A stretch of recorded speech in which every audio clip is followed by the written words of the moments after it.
Correctness of a physical equation.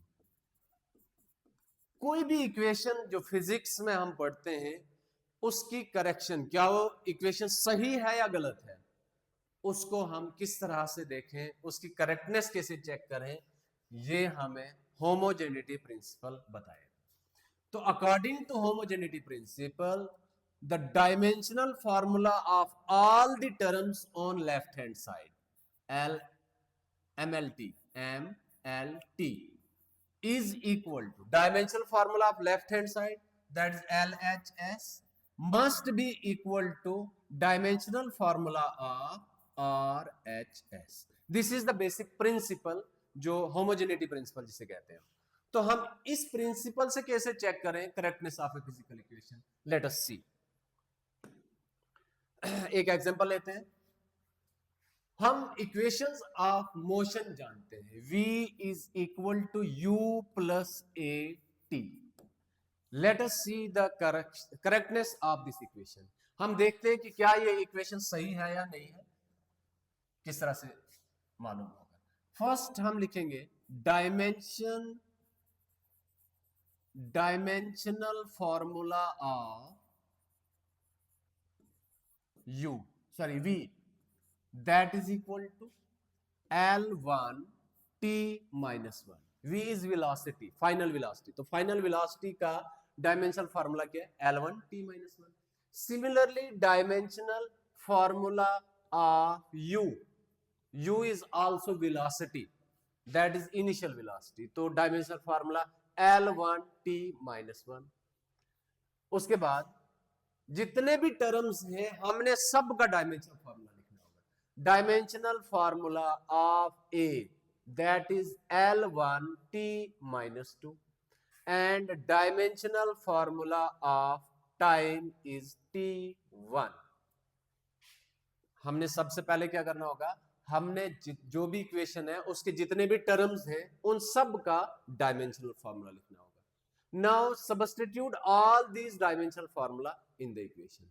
Her term की जगह उसका डायमेंशनल फार्मूला लिखते हैं। तो v की जगह मैं क्या लिख रहा हूं, L1 t minus 1, that is equal to, इसके बराबर होगा, इज इक्वल टू u का dimensional formula L1 t minus 1 plus a, acceleration का dimensional formula L1 t minus 2, उसके बाद इनटू टाइम का डायमेंशनल फार्मूला t1। यह हमने लिख दिया है। हम जानते हैं when basis are same powers are added, ये वाला फॉर्मूला अप्लाई कर लेते हैं। L1 t1 minus 1 is equal to L1 t minus 1 plus L1 t plus minus minus 2 में से 1 हम कर लेंगे तो ये आ जाएगा -1। नाउ एक चीज हमें ध्यान में रखनी है, correct to check the correctness of a physical equation.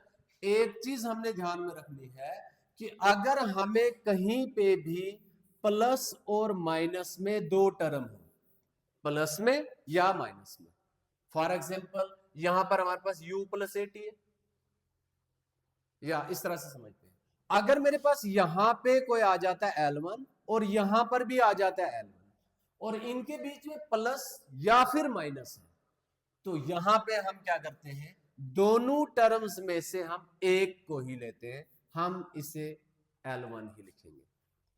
मैं रिपीट कर रहा हूं, जब भी हमारे पास कहीं पे भी इक्वेशन में प्लस या माइनस आ जाए, उसके बोथ साइड जो डायमेंशनल फॉर्मूला आएगा दैट मस्ट बी सेम। एक तो वो सेम होना चाहिए, उसको अब जब हम आगे प्रोसीड करेंगे तो दो में से हम एक को ही लेंगे।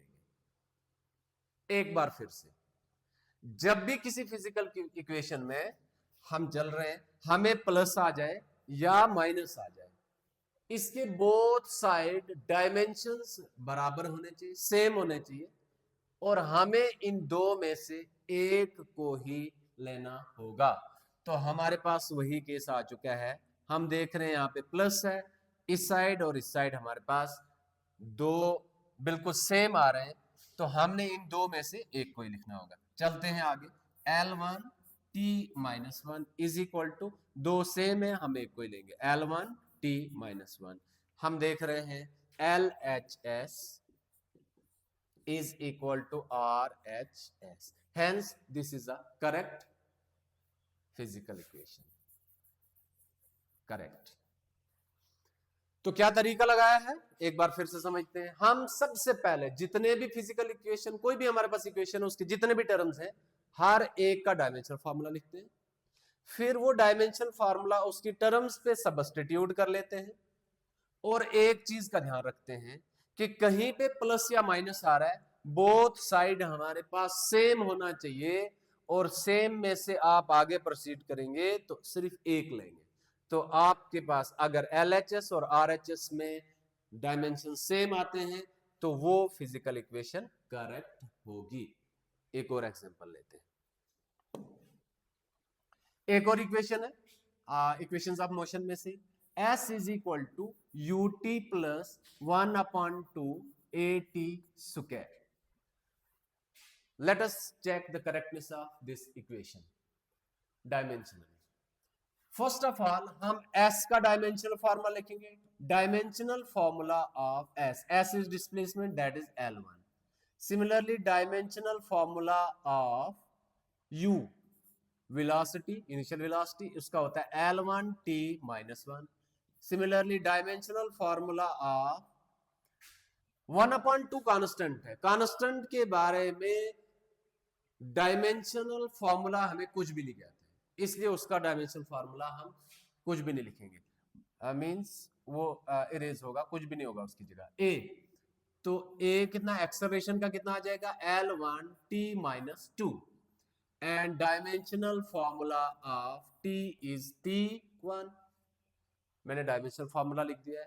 अब हम क्या करेंगे कि जो भी डायमेंशनल फॉर्मूला मैंने लिखे हैं हर एक टर्म का, उसके टर्म की जगह हम ये सब्स्टिट्यूट कर लेंगे। Let us start.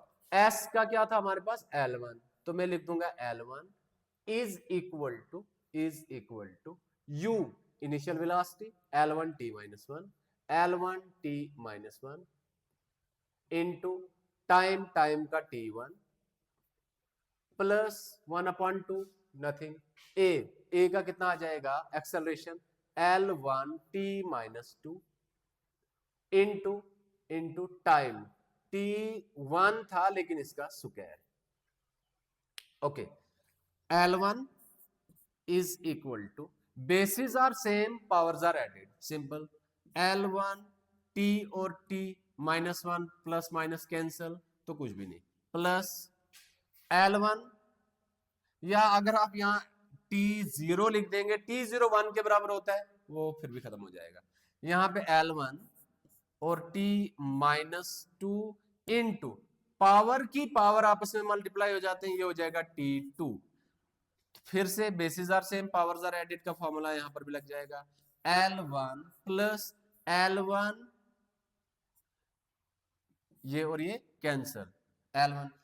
अब फाइनली फिर से वही चीज आ गई, जहां पर हमें प्लस या माइनस आए, बोथ साइड हमारे पास क्या होना चाहिए, सेम होना चाहिए। तो सेम आ रहा है, इनमें से हम एक ही लिखते हैं, L1 is L1, LHS is equal to RHS, hence this is also a correct equation।